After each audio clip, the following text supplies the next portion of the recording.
今日は神奈川県大和市の中央林間駅にやってきたのだ。ここは東急田園都市線の始発駅で、小田急江ノ島線との接続駅でもあるのだ。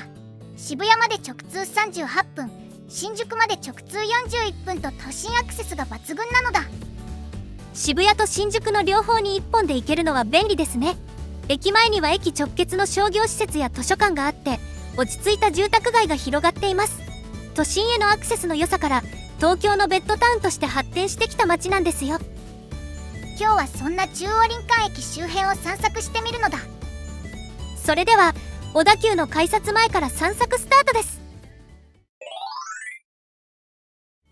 まずは駅直結の商業施設エトモ中央林間なのだ。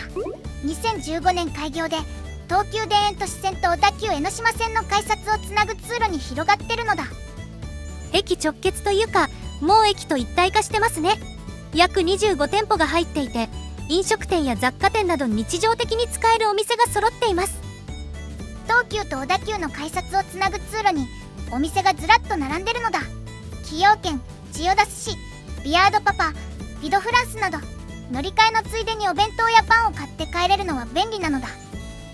帰宅前にさっと夕飯を調達できるのはいいですね。フードコートもあるので、ここで食事してから帰ることもできます。2階にあるスターバックスは広めの店舗で、1階の東急改札前が見える景観も良かったのだ。開放感があってゆっくりできそうな雰囲気でした。続いて駅すぐ隣にある中央林間東急スクエアなのだ。2018年3月にリニューアルオープンした商業施設で、地上3階建てなのだ。33店舗に加えて3階には大和市の公共施設が3つ入っています。駅と公共施設が一体化しているのが特徴的ですね。エトモと2階の連絡通路でつながっているので、地上に降りずに行き来もできます。3階には中央林間図書館、大和市役所中央林間分室、大和市子育て支援施設の3つの公共施設があるのだ。中央林間図書館は全国でも珍しい壁がない図書館として有名で、朝10時から夜9時まで営業しています。仕事帰りにも立ち寄りやすい時間帯ですね。図書館の目の前には星のコーヒーがあって、この2つは連携してるのだ。星のコーヒーで買った飲み物を図書館に持ち込めたり、貸し出し前の本を星のコーヒーに持ち込んで読むこともできるのだ。コーヒー片手に本が読める素敵な仕組みですね。市役所分室では住民票の取得やマイナンバーカード関連の手続きができて、子育て支援施設は送迎ステーションや託児室が利用できます。駅直結で図書館、市役所、子育て支援施設が揃ってるのは便利なのだ。中央林間が子育て世代に人気なのも納得ですね。次の目的地、タコ記念公園へ向かうのだ。駅を離れると落ち着いた住宅街が広がっていますね。この辺りは戦前に林間都市計画区域として開発されていた地域なのだ。その中央地域だったことから中央林間という名前がついたのだ。だから南林間や東林間もあるんですね。小田急江ノ島線の中央林間駅は1929年開業で、最初は中央林間都市駅という名前だったんです。1941年に都市の文字が外されて、今の中央林間駅になったのだ。東急田園都市線の中央林間駅が開業したのは1984年です。渋谷から溝の口までは順次開業していましたが、中央林間までの全線開通には24年近くかかりました。この駅ができてから中央林間は東京のベッドタウンとして一気に発展したのだ。渋谷まで直通で行けるのは大きいのだ。今では半蔵門線や東武線とも相互直通運転していて、押上や久喜まで1本で行けます。始発駅なので朝の通勤時間でも座れるチャンスがあるのも魅力ですね。約40年前に駅ができて便利な住宅街として発展してきたのだ。そしてここがタコ記念公園なのだ。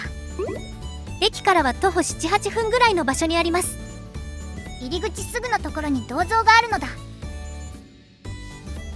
これがタコ夫妻の銅像なのだ。この公園実は寄贈されたものなんです。1990年平成2年12月に田子みよじさん、きよさん夫妻から大和市に寄贈されました。個人の方が寄贈してくれたのだ。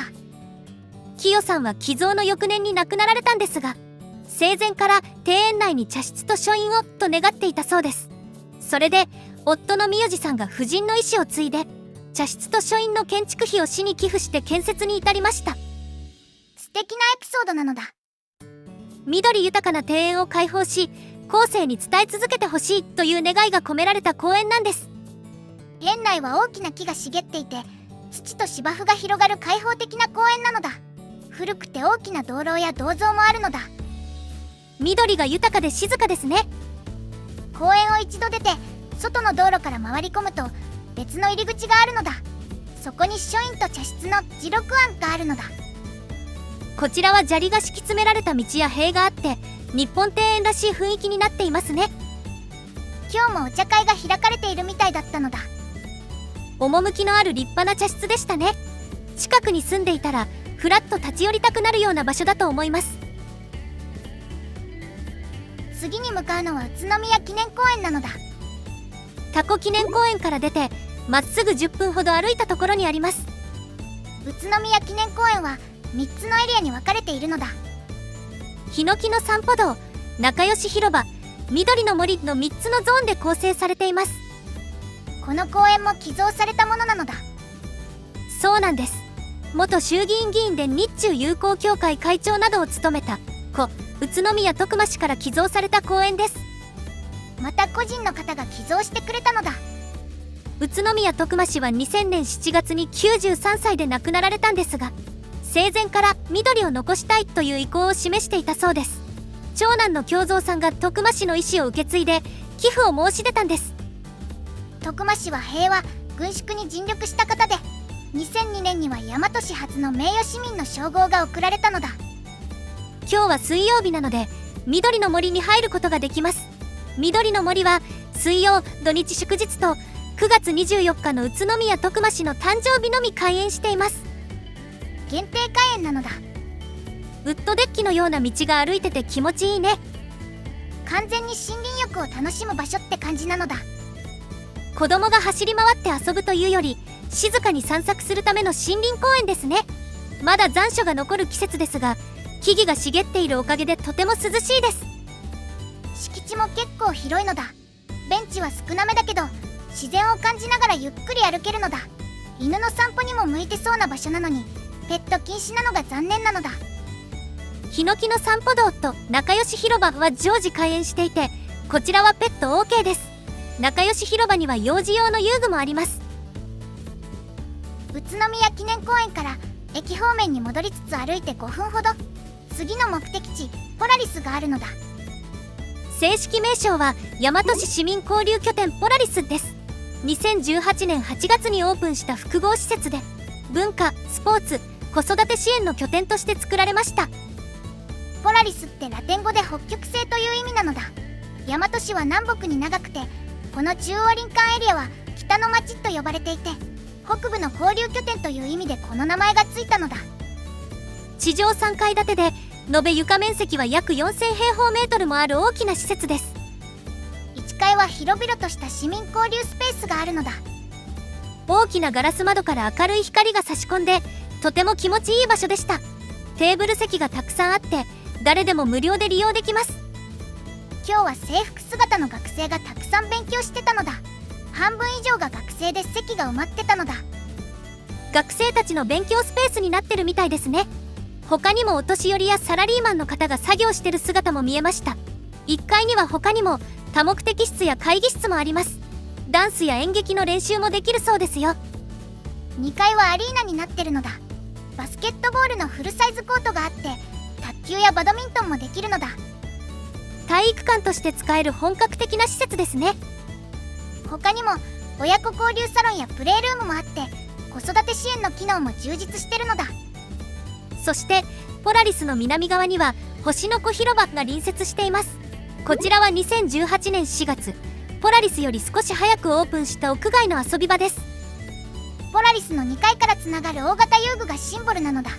ロングスライダーやネット遊具、月山などカラフルな遊具がいっぱいあるのだ。小さな子供たちが思いっきり体を動かして遊べる場所ですね。勉強も運動も子育ても全部できちゃう複合施設なのだ。お昼も近くなってきたのでランチのお店に向かうのだ。駅の方に戻る感じなのだ。向かうのは中華料理あずみです。中央林間駅北口から徒歩2分ぐらいの場所です。ここは以前中華料理林和という人気店があった場所なのだ。林和が閉店した後、2025年3月に居抜きでオープンしたお店なのだ。元従業員の方がやっていて、林和の味を引き継いでるらしいのだ。看板も林和の看板をそのままあずみに変えた形で、店内の雰囲気も引き継いでるみたいです。昔ながらの町中華って感じなのだ。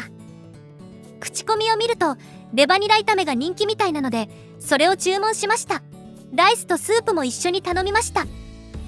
店内は年季は感じるけど、とても綺麗に清掃されてるのが印象的だったのだ。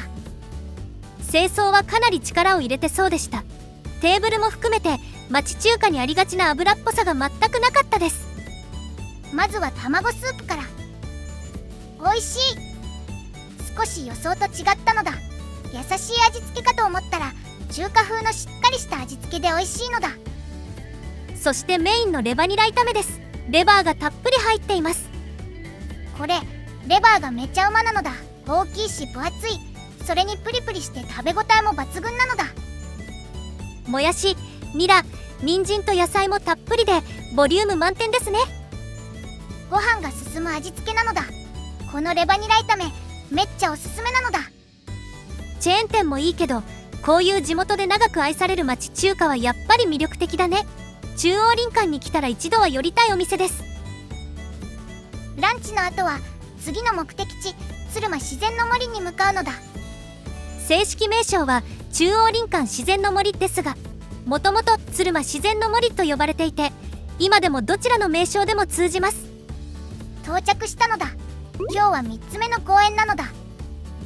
こんなに公園巡りするつもりはなかったんだけど、中央林間で歴史あるスポットを探っていると、タコ記念公園、宇都宮記念公園、そしてここの森って感じになっちゃったんだよね。タコ記念公園と宇都宮記念公園は寄贈された公園でしたが、ここは少し違います。一部は大和市が購入した私有地で、残りは地権者さんの協力を得て保全されている森なんです。大和市と相模原市の境にあって、合計 5.6 ヘクタールの広さがあるのだ。相模原市側は東林ふれあいの森という名前なのだ。この森は1991年に神奈川の単調地50選で1位に選ばれたバードウォッチングの名所でもあるんです。子供たちが走り回れる森林公園をイメージしてたんだけど、ここも森林浴を楽しむ場所なのだ。ベンチは少ないけど敷地は結構広いのだ。散策路が整備されていて、すぐそこに駅や住宅街があるとは思えない静かな空間が広がっています。ボランティア組織の鶴間の森保全協力会が20年以上も保全活動を続けてくれてるおかげで、この森が守られてるのだ。市街地にこれだけ大きな森が残されているのは本当に貴重ですね。最後は駅の近くにあるカフェで休憩するのだ。喫茶林間に向かうのだ。駅東口から徒歩2分ぐらいの場所です。コーヒー、紅茶、そして手作りお菓子と甘味のお店です。15時ぐらいだったけど、店内は人でいっぱいなのだ。カウンター席は空いていたので、そちらに座れました。地上から店内が見えないので、入るのに少しハードルを感じるお店ですが、地元で愛されている人気店みたいです。手作りお菓子の店ということで、コーヒーとレモン菓子を注文したのだ。コーヒーはヨーロピアンというブレンドを選びました。ちなみにこのお店は喫煙家なので、タバコの匂いが気になる方は注意ですね。今日も吸ってる人がいたのだ。まずはレモン菓子から。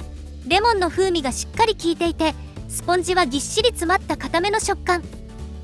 クリームの甘さも控えめで、コーヒーによく合うのだ。そしてコーヒー、ほんのり苦みがあって少しフルーティーさも感じます。ブラックでごくごく飲めるぐらい飲みやすいのだ。美味しいのだ。ザ・喫茶店という雰囲気でゆっくり時間を過ごせる場所だったね。というわけで中央林間駅周辺をたっぷり歩いてきたのだ。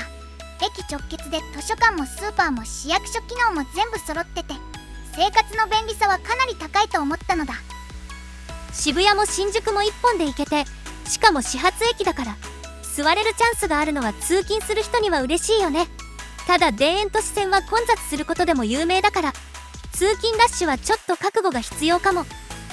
東急スクエアの図書館がめっちゃおしゃれだったのだ。本屋かと思ったのだ。星のコーヒーと連携してて、コーヒー飲みながら本が読めるのも良かったです。